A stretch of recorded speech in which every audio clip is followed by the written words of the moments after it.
Today to announce that the Justice Department has secured felony guilty pleas from the world's largest cryptocurrency exchange, Binance.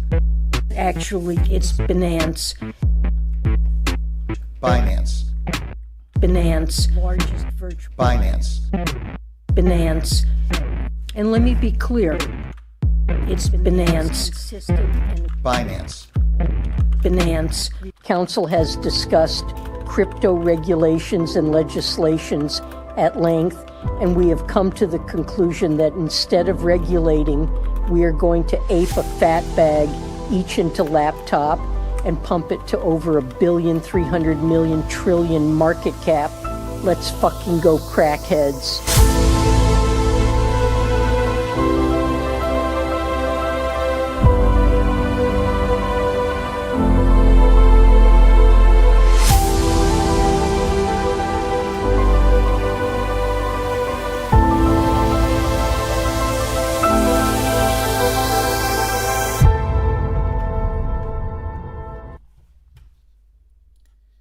Good morning, everyone, and welcome back to another episode of the Crypto Morning Coffee. I got my coffee locked and loaded, ready to go, because we have to talk about $10 million Bitcoin prediction and experts absolutely losing it.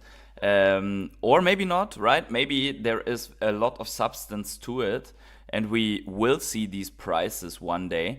But we definitely have to talk about that. We are post the first 25 basis point rate cut right now. So we're also going to quickly recap that and talk about that. And then we are going to assess what is going on. We already see Bitcoin has turned green. The rate cut will have an effect. And if you are in a, so to say, Fed FOMC meeting depression right now, then this stream is absolutely right for you, because you will see that nothing has turned out worse or anything because of that. If anything, we are headed into the most bullish months ever, and we're going to look at altcoins as well. We do have VeChain in the green, we do have Ecomi in the altcoin spotlight, we do have Ethereum and so on, so everything is according to plan, so make sure to stay all the way through.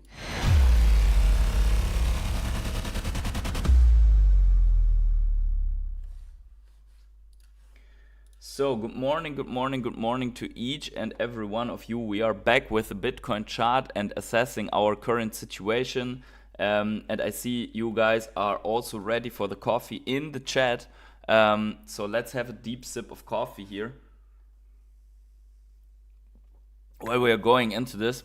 And we are still in the same situation as we have been observing it since a long time, but we are breaking out of this chart pattern here. And yesterday the FOMC meeting actually printed a red hammer under this, but that's okay, right? But it looks like we are going to see a breakout of this inverse head and shoulders. And if that was the case, let's just quickly assess this on the non-logarithmic on the absolute maximum target of that pattern.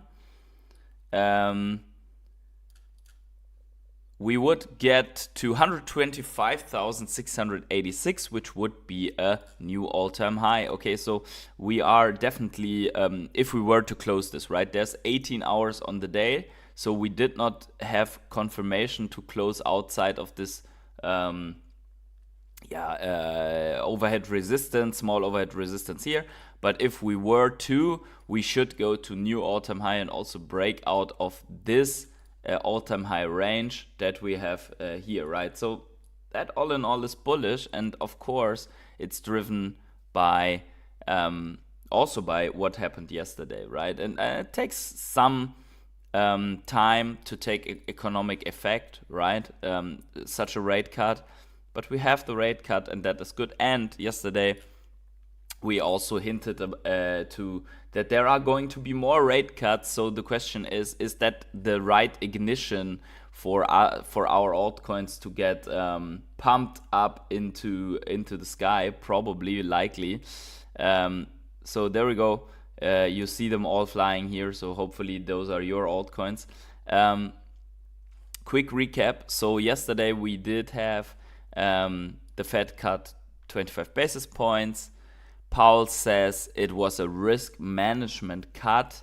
He noted there was no widespread support for 50 basis point cut, but there were people that also advocated for 50 basis point. We did watch it live yesterday. If you didn't watch it yet, you can still watch it there if you're interested, but it was not like the super most interesting things that Powell said there. And the Fed projects Fed fund rate at 3.5% by end of the year.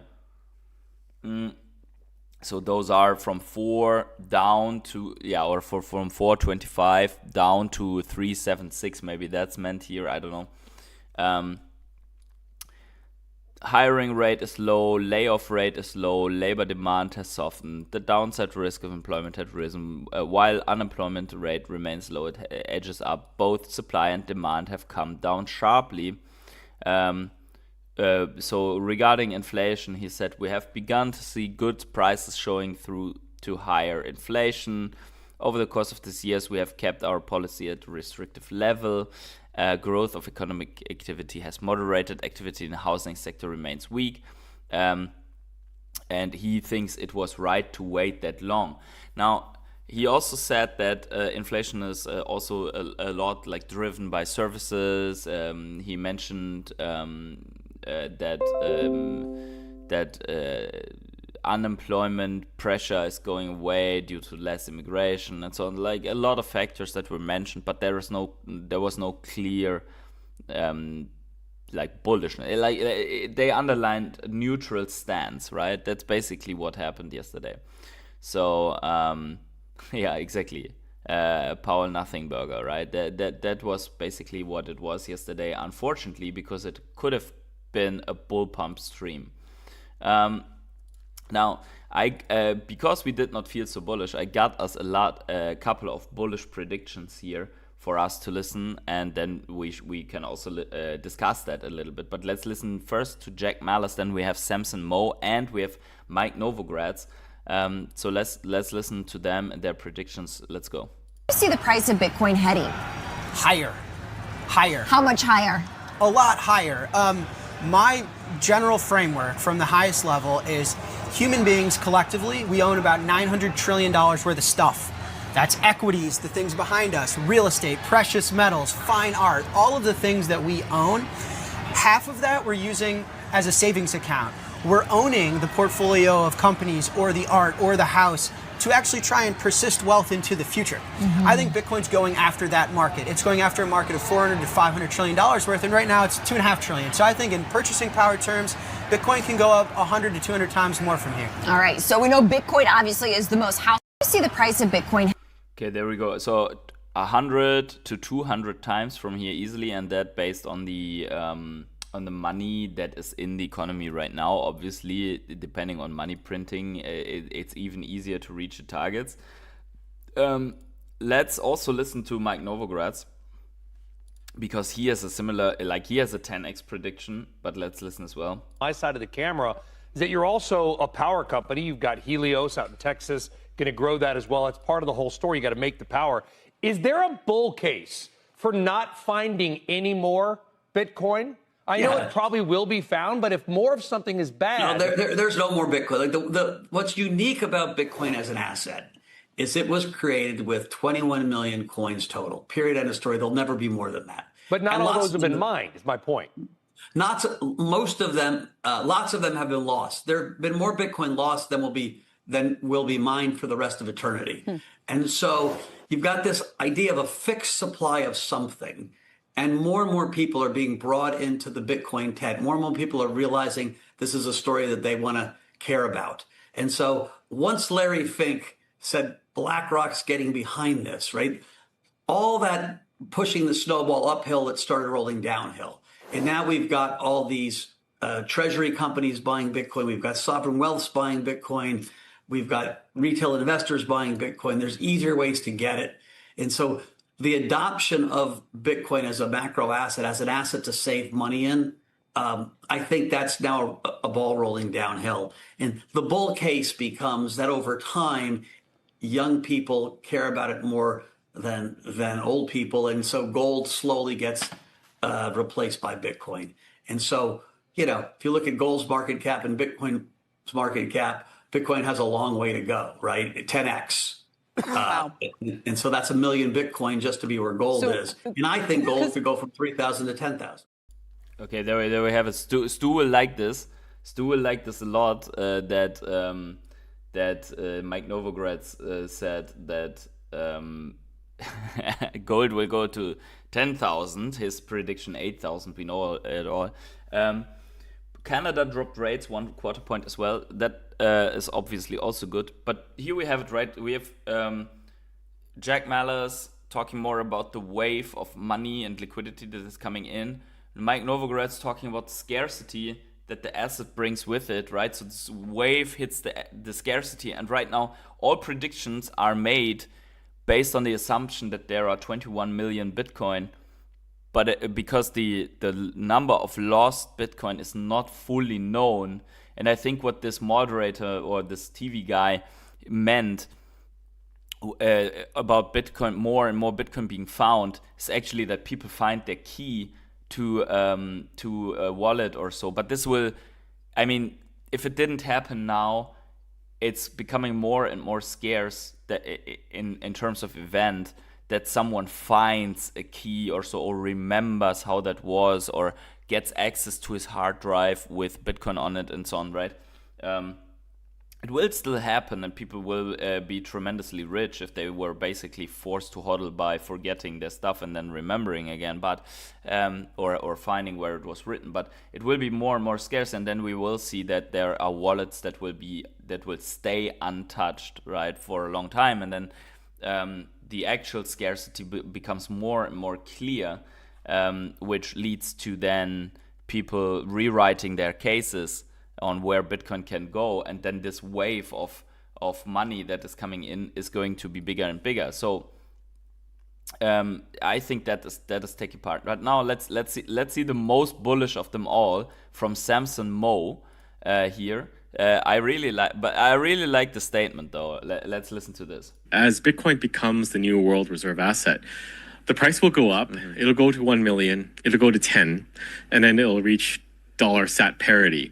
And probably before that happens, we hit a terminus point where, you stop pricing things in dollars because it doesn't make sense anymore. And there's tons of historical examples of this, right? Like fast failure of fiat currencies is the norm. It's not the exception. Look at the German mark, right? That's fast fail. Every fiat currency fast fails. It doesn't fail over 50 to 100 years. Except for maybe the dollar. It's failed over 100 years, but it's coming to a close. But as it increases in value, then of course you see less volatility because it takes more to make a dent. If you go back to, I think last year, right, the Saxony government in Germany, they dumped 50,000. And that made a bigger impact than the 80,000. So you can already see in a very short time frame a far more muted effect of coins being dropped. Yeah, maybe let's listen to. I think the most interesting part. Now, everything of that is interesting, right? But by the way, why do we as Germans, like, why do we have to be a bad example for everything? I don't understand it, right? Why do we have to be the example? Like he mentioned the collapse of currency, Deutsche Mark, right? Example. Dumping 50,000 Bitcoin into the market at a very bad timing. Germany's example, right? Why do we have to be always the bad example? But anyways, there we go. Let's listen to the beginning quickly. This was very interesting. As Bitcoin becomes the new world reserve asset, the price will go up. Mm-hmm. It'll go to 1 million. It'll go to 10, and then it'll reach $sat parity. That is it, right? So he's as it becomes adopted as world reserve asset, it will reach 1 million, then 10, and then it will reach $sat parity. I have honestly no clue what the price of Bitcoin needs to be. I think it's around 10 million, right? Or is it 100 million? I don't know. But $sat parity, and somewhere there will be the terminus point where you would really stop, where it doesn't make sense to measure something in dollar if you can already measure it in one sat exactly, right? I think the biggest problem that people have right now is to measure to like this 0.000 watt sats, right? Maybe if we could find a way, or when this comes closer, and then it's easier, because right now to display, let's say, a pack of 10 eggs in satoshis is really uncomfortable, because you have to be counting zeros, right? But when it comes closer at some point, then it's maybe easier, right? I don't know if that will happen, or if there will be found another way, but displaying that in Bitcoin prices would be interesting, right? If at least you have Stuttgart. What do you mean, like Stuttgart, the city, or what? So anyways, guys, quickly before we go back to the topic, let's welcome the rare hodlers. Let's welcome each and every one of you here in the channel. We do have Trucking Hank saying good morning, let's go. We do have G Money, good morning to you as well with a coffee. We have Dom Wu, good morning everyone, and we have Mewtwo. Germans are still known to be some of the best engineers in the world. Of course, there's also some truth in that direction. Yes, of course, but it just in this video it was funny because it's like two bad examples.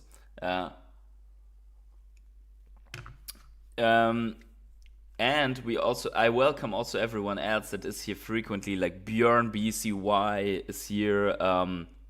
We have Jasper Frank, we have Diviner Singh. You grow, I grow. Good evening to you as well. There we go. Yep, city. Sorry, my spelling is not best. Where Porsche is. Yeah, that's Stuttgart.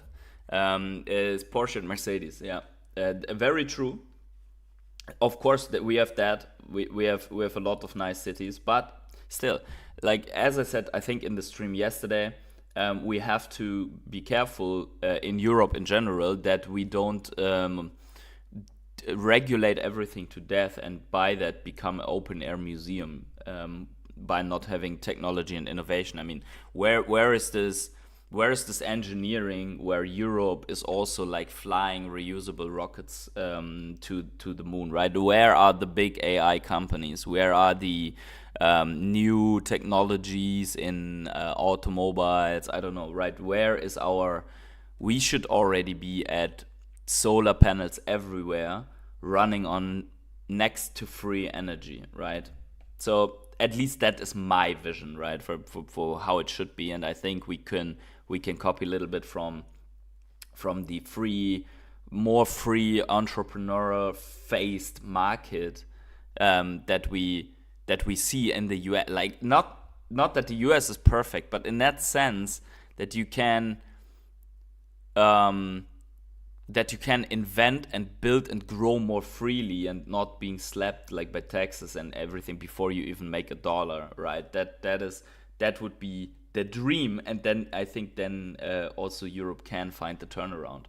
But with regards to dollars, we do have these three.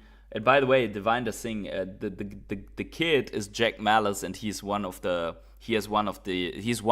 biggest Bitcoin advocates. He has the 21 company where he buys also Bitcoin with the company and issues shares and so on, right? So we have all of these. We also do have Michael Saylor, by the way, proposing a model here quickly. 1 second. The obvious winning move is if I ran a country and if I had the power, I would print my currency, buy Bitcoin. And after I finished with that, I would borrow money, sovereign debt. I would print debt and I'd buy Bitcoin. The obvious. So this obviously is, well, it's like the very lunatic approach, so to say, right? You print out of your money printer, and then you buy the Bitcoin from the people, basically, to put it in your reserve. And that's a proposed model. I would say I don't like that model too much because you would shorten the time in which people still have access to, let's say, 0.1 Bitcoin or 0.01 even, as the price in this issued fiat currency would accelerate quickly. And at the same time, because you are printing money, you would devalue the work output of everyone, and you would crash your economy to get the Bitcoin, right? So in that sense, that is at least how I think. Because like, where does it, like, you print money and you buy it, so that money goes into circulation at that point, right? Because you let's say you have 1 Bitcoin, and I tell you I print $120,000 and I give it to you, you give me the Bitcoin. Okay, so now I've put that money into circulation and I have the Bitcoin. So I devalued everyone else's money, which means I devalued everyone else's salary and everyone else's purchase power, especially in getting more Bitcoin, because I took this Bitcoin, I will not give it away anymore. So I increased the scarcity of Bitcoin. The price of Bitcoin goes up. Next Bitcoin I want to buy from you is $150,000. So I print 150,000, I give it to you, take the Bitcoin scarcity, price goes up even more, your purchasing power goes down even more, rinse, repeat, right? So I think this would be horrible. You would crash your economy if you do that on scale, right? I mean, obviously, if you do it, and by the way, it's the same system as they're like in so far. Michael Saylor is right, because they are doing that with other side. They do the same system, only that they don't say, here's your 120,000, give me the Bitcoin. They're saying, I print $100,000 and I put it in this political initiative to, I don't want to say anything like in either direction, but I put it in this initiative devaluing everyone else's purchasing power just to get a certain political outcome, whatever, right? Or I'm paying I don't know, paying whatever, like a road, like I devalue everyone, I'm paying a road, right? Then society gets the road, or I give this to X unemployed people for free, helicoptering. Then you don't get anything back at all, right? So except that you may, if you're in a closed system, you maintain the workforce until they get back into the system, right? So there are a lot of different views on how you can devalue everyone's money, you get nothing back. I think the approach that Michael Saylor says, instead of throwing money away coming out of the printer, is probably better to convert it into Bitcoin and then borrow against the Bitcoin again, and then reduce your debt, and out of that, I mean, right? It's a closed circle, because what is it valued? Like, you would crash your system if you do it on Access, right? So that's what I'm basically trying to wrap my head around here. Where do you think the next support for Bitcoin is post bull market?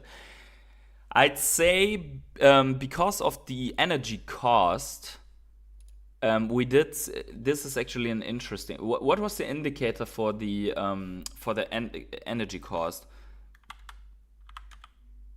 Was it like, what was energy? What was this energy cost band, man? Was it Bitcoin electricity? Bitcoin price based on electricity? Was it not that? Wait, I'm logged in and I'm paying. Why can't I put this in? What was the? Does anyone remember the indicator? Because so what I would say is there's one very easy approach to that, and to say, okay, Bitcoin goes up this run to 150K, for example, or 135K, whatever, and on average we have a 70% drawdown, right? But let's say this drawdown, because volatility is decreasing, goes like 60%. Let's say 60%, right? Then you go back to from 137,000 or so to 53,000, right? 6%. I do think, let's say you rally to 150,000, that makes more sense, right? 150,000 this cycle, and you go down the 60%, you end up at 59,000. I would say it's there and thereabout. It's probably 65,000, and then reverse engineering this to the prediction where this would go would be 100 and so it would be 130,000 and then a 50% correction, or 160, 70,000 and a 60 something percent correction, right? That was just, hey, reverse engineer what happened before, right? But usually the other approach is, let's go to the logarithmic so we see a little bit more. The other approach is we see this bull run top, right? Oh, hey, Dom Wu, thank you very much for the 571. We want to see new members like yesterday. Smash up the like button. Oh, thank you very much. Yeah, yesterday we had an insane stream. Guys, if you could smash the like button here for us, especially, thank you, Dom Wu, for that support, amazing support here. Yes, of course, smash up the like button, because if we saw that yesterday, like a chain of likes, and then suddenly more and more people were coming in. But I also think this was because of like the FOMC hype and so on. And now people are a little bit frustrated. But let's try to invite more people to the stream. Thank you very much for that. Right now we have about 30 people watching. We want more. Let's finish this thought. So this was the previous high, right? It wicked to 20,000 roughly, almost 20,000, and it did have the candle close on 14,000, right? And then we went to the 60, what was it, 69,000, right? And then we crashed, and look here, the bottom comes in where the previous high is, but slightly below, right? So wherever we go in this cycle, I would assume, let's say we are going to 200K or so, I would assume we go down just slightly under and go back where our previous high was, at 69 to 64,000. That would be my assumption, right? And then we see Jasper Frank says, I don't think Bitcoin will go below 100,000 again. Well, hard disagree, except if we see an outstanding run that propels Bitcoin beyond 200,000 still this run. But we need to be very careful, because in the last run, we had, at this point where we were already in this high zone, predictions of 100,000 to 150,000 coming out of stock to flow and stock to flow models, and we were never even getting close to that. We never broke 70K in the last cycle. And now, if you're looking at RSI, for example, we are wiggling around in the territory of 75. Well, there's still room to pump, but the question is, will we, like, how far can we go, right? And according to TSI, we would say not much more, right? 2 months of pump, and yes, we can go. So the TSI will not show us how far we can go. If we pump to 200K, still the TSI will only hit this downward sloping line, right? It will show, it shows how accelerated or not accelerated we are, right? And usually we were very accelerated. This cycle we are not so accelerated, right? So let's see how this turns out, but it's an interesting thought. I do believe that we will go down to at least, I'd say bear market bottom is coming in at 65K or so. That would be absolute bottom. like it was here, slightly under the previous high. But, and I will also tell this honestly, if I see us in November at 300,000 per Bitcoin, I will change my mind on that, because then I don't see a correction of, let's say you correct from, I don't think we will go to 300k this cycle, I don't think. But let's just say I'll take the 304,000 here, and we go back to 65,000. That would be a 78% correction. Even that wouldn't be unreasonable to have, 78%. But let's just say we're going to, 75% would be at 74,000, which also like makes absolute sense from a bear market bottom perspective, as it would go back test this close here, right? And also this whole level here. So somewhere there I would locate a new bottom. If we go to 1 million this cycle, then I definitely change my mind, because then I don't see us getting back under 100,000. But I would say, let's not be too sure that we'll never go under 100,000 in the next bear market. No matter how it plays out, I will buy massively in the next bear market. The question is how good the entry will be, right? But okay, PH broke the YouTube algorithm yesterday. Exactly, yeah. But problem is I don't know how. Remember, when you think it couldn't go lower, it will go lower. That's crypto market. Just as you see crazy days, you will also see very ugly days in the market. It will go below 100k again, believe me. Yeah, exactly. I'm fully with you, Mewtwo. I'm fully with you. But also, if you say never, like if you say for sure, then sometimes it also doesn't happen. Remember the bears here at 15,500 or so? They were like 12k is next. And then, like, they were just like crypto savvy and so on with 3,000, back to 3,000. I don't know what they're doing right now, but yeah, it's completely nuts. What else did I have that I already? We watched that. Ah, yeah. So here we see also, right, some mustache outlining the phases, and says, for all those who think that Bitcoin has already reached its cycle top, there's still phase green left over.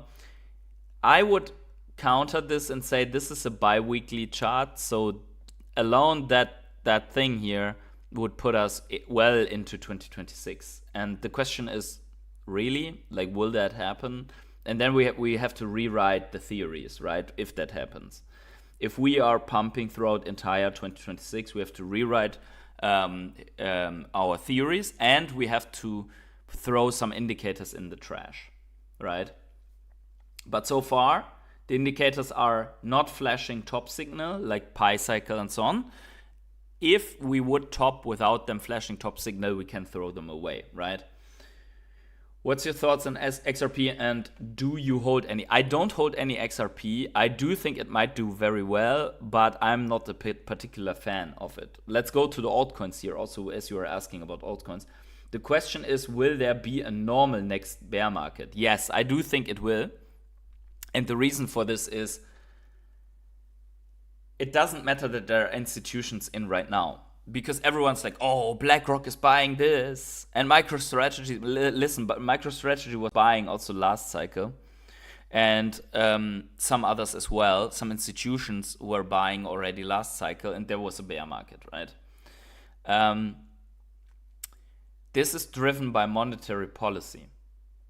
And monetary policy is like, it's tightening or it's easing, it's rate hiking, or it's rate cutting, or rate holding, right? Global M2 is expanding or at times contracting.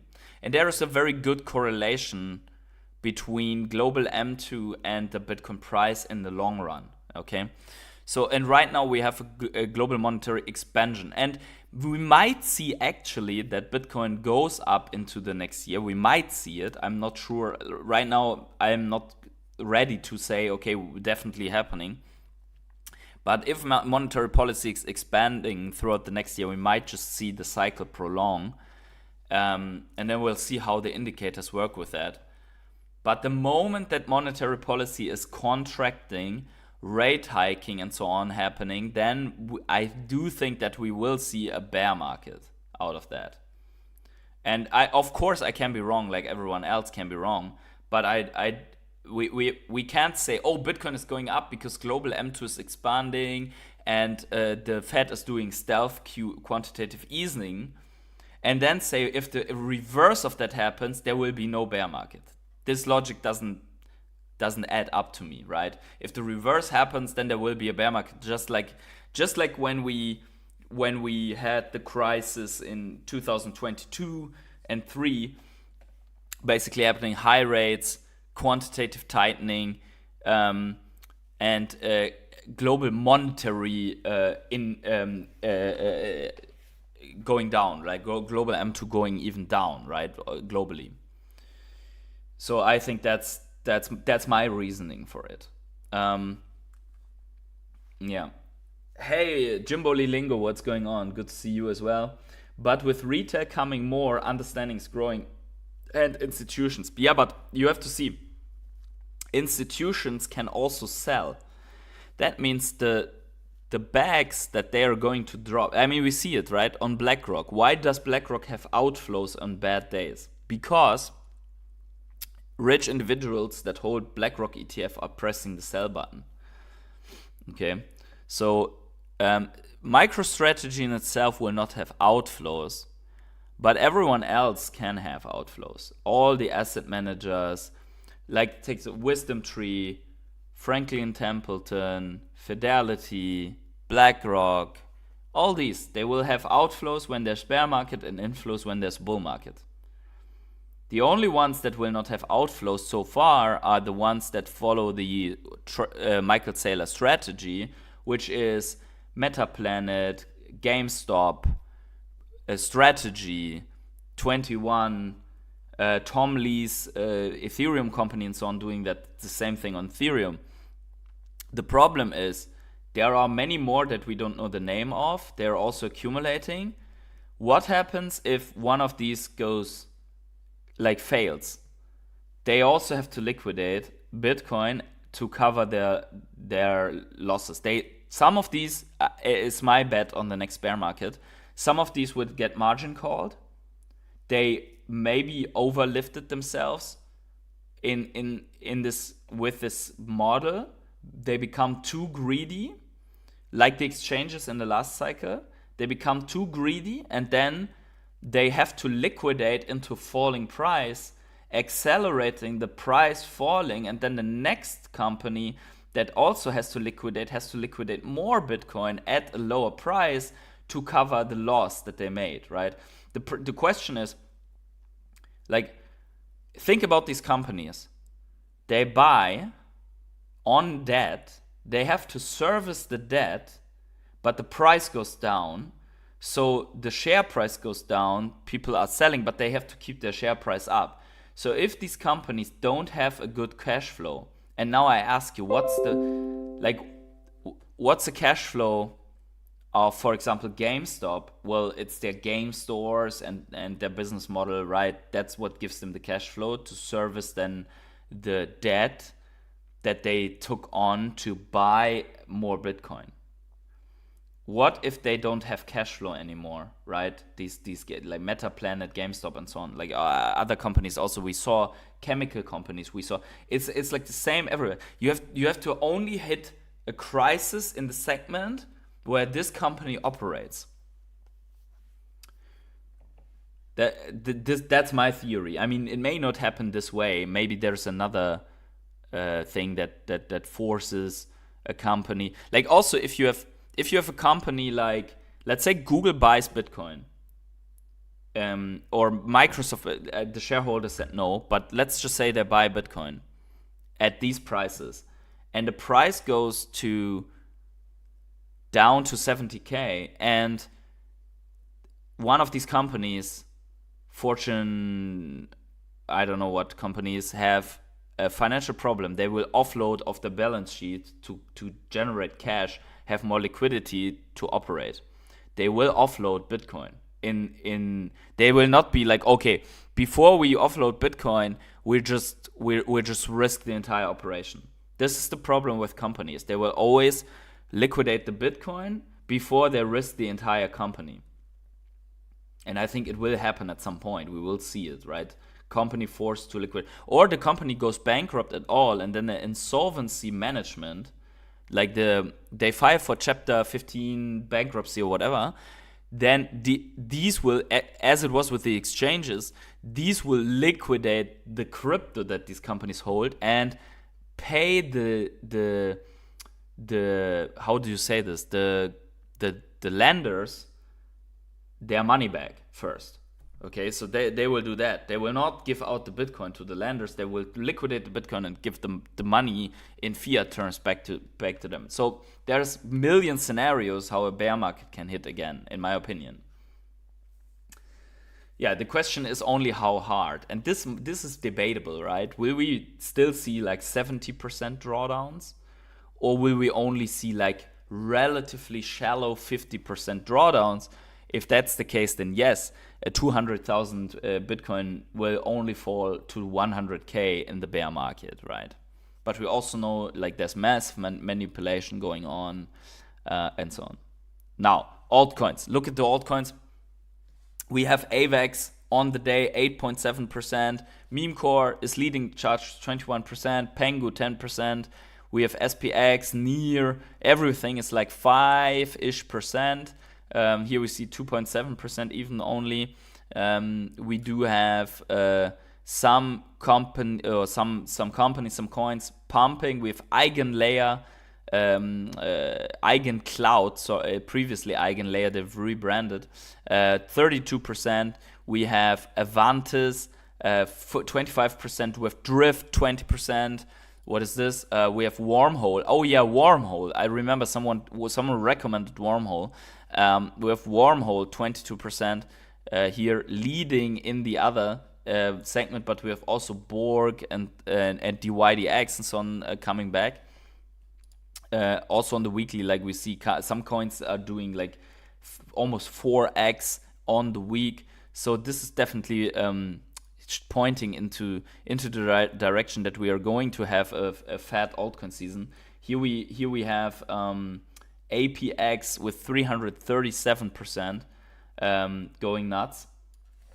Like some altcoins are really going crazy already. And then whenever this happens to your coin, don't forget to lock in some profits as well, so that you don't have to sleep badly to try to nail the head of this whole thing. Overall, it's just a little recovery. It's not the real deal of the alt season. Let's go to Bitcoin dominance quickly, because we haven't looked at it for quite some time. And there we see it, right? It seems really that this is the third month in the red. We do have only small red here, as if we go in the lower time frames, we see that Bitcoin dominance has bounced back a little bit, but we're still falling. So we should see a sharp drop off in Bitcoin dominance very, very soon. And then with that altcoin season continuing, I would say, as we have already seen some moves out of altcoins here. Mostly driven by Ethereum though at the moment, as you know from recap here. Total 2, by the way, we did bounce already. We got our retest here. We did bounce already. So I think everything's set for the next pump, right? And yeah, it's only a matter of time, I would say. And we can only sit here and say, hey, it's a matter of time. It's a matter of time. Yeah, we will wait for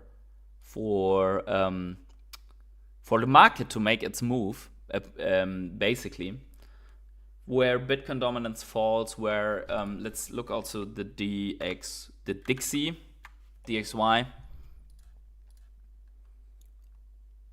Yeah, exactly. So on the DXY, we also see it on the monthly now. It's clear after losing this level, it's clear bearish retest. We want this to go lower so that we can get the final push of our bull market here.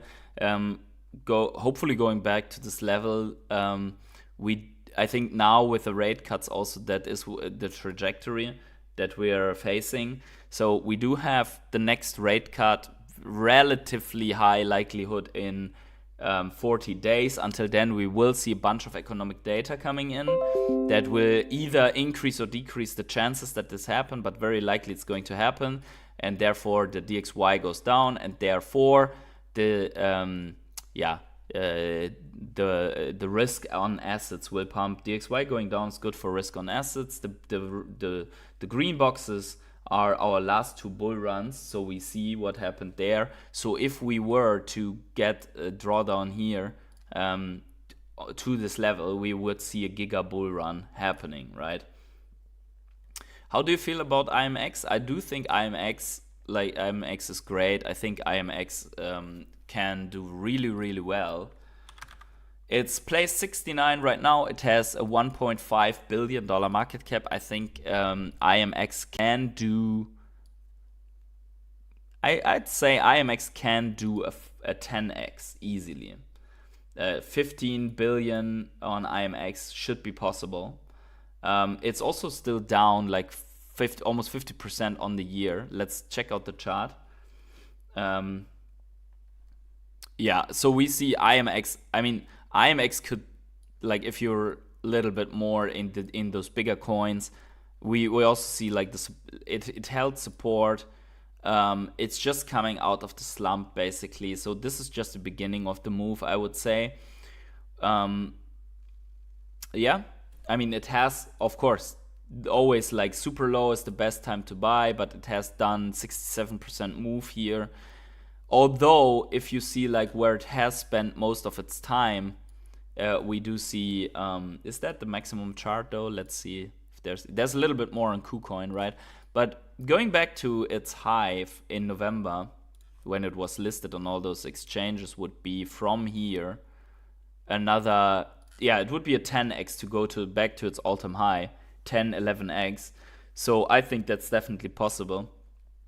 The question is when, but the momentum seems to be bullish. It has held its support. We have a bull cross on the monthly stochastic RSI. We are very low in the RSI.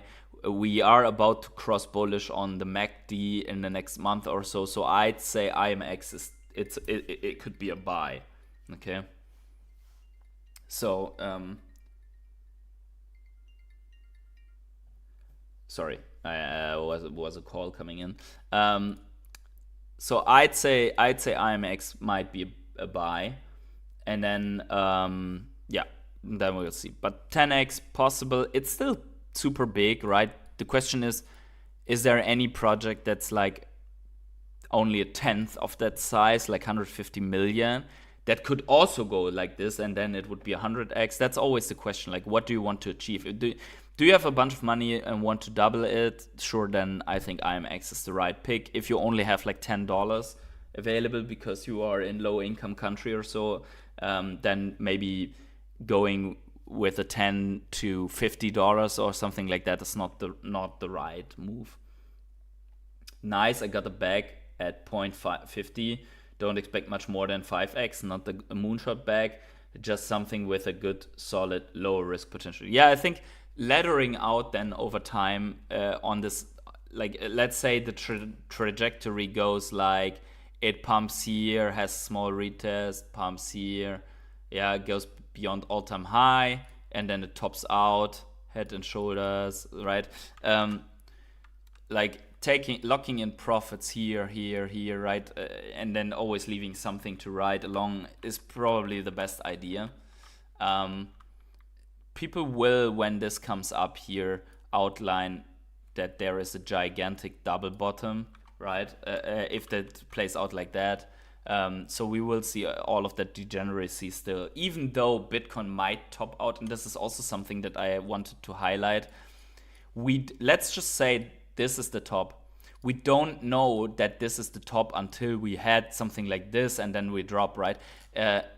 Of course, indicators will hit one or the other way, and people will have an educated guess if it's the top. If we pump here, we might see something similar, right?